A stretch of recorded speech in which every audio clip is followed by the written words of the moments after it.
1 go চল চল চল দিকে টান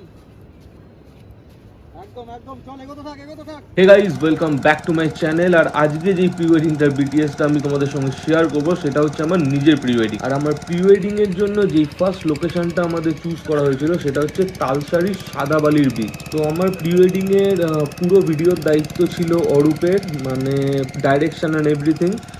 মেকওভারে ছিল দেবতোষ, আর স্টিল ফটোগ্রাফিতে আমাদের সঙ্গে ছিল লুই, আমার ভাই টুবাই ছিল আমাদের সঙ্গে, আর যে বিটিএস এর ক্যামেরাটা ধরে আছে সেটা হচ্ছে সুশান্ত। সো আমরা মোটামুটি যখন তালসারি পৌঁছই তখন প্রায় 10টা বেজে গেছিলো, আর ডিসেম্বর ছিল, কিন্তু সেদিনকে প্রচণ্ড গরম ছিল। তো তালসারি বিচ চুজ করার কিছু বেসিক কারণ আছে। ফার্স্ট কারণ হচ্ছে বিচটা হোয়াইট স্যান্ড বিচ। সেকেন্ড হচ্ছে ড্রোনের জন্য আমাদের কোনো রকমের পারমিশন লাগেনি।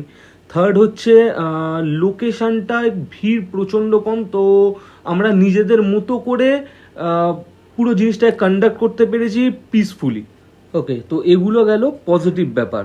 আর নেগেটিভ দিক দিয়ে বলতে গেলে ওখানে তোমরা জল খাবার দাবার কিচ্ছু পাবে না। তো আমি সাজেস্ট করবো যে তোমরা যদি এখানে যাও তাহলে সব কিছু ক্যারি করবে। আর ওখানে ফিমেলদের কিন্তু ড্রেস চেঞ্জ করার অপশান একদমই নেই। তো আমি তোমাদের সাজেস্ট করব, আমরাও যেটা করেছিলাম সেটা হচ্ছে নৌকায় ওঠার আগে ওখানে একখানা ফিমেল ওয়াশরুম ছিল, লেডিস ওয়াশরুম, যেখানে কিন্তু ইন্দ্রজা আউটফিটটা চেঞ্জ করে নিয়েছিল। साजन जी घर आए, साजन जी घर आए।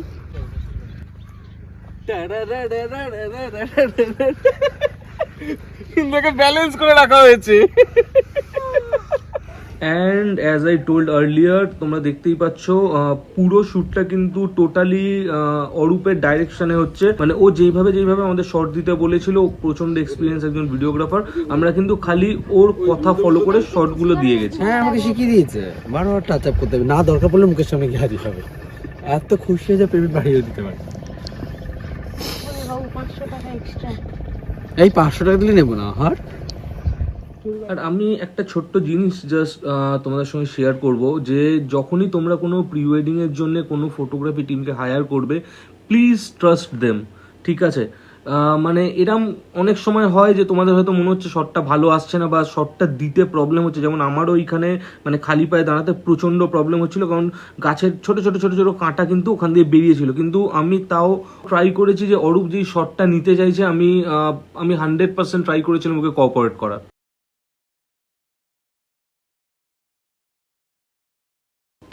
এই জায়গাটা আমার কাছে আরেকটা খুব টাফ জায়গা ছিল, যেখানে আমাকে প্রায় হাঁটুর ওপর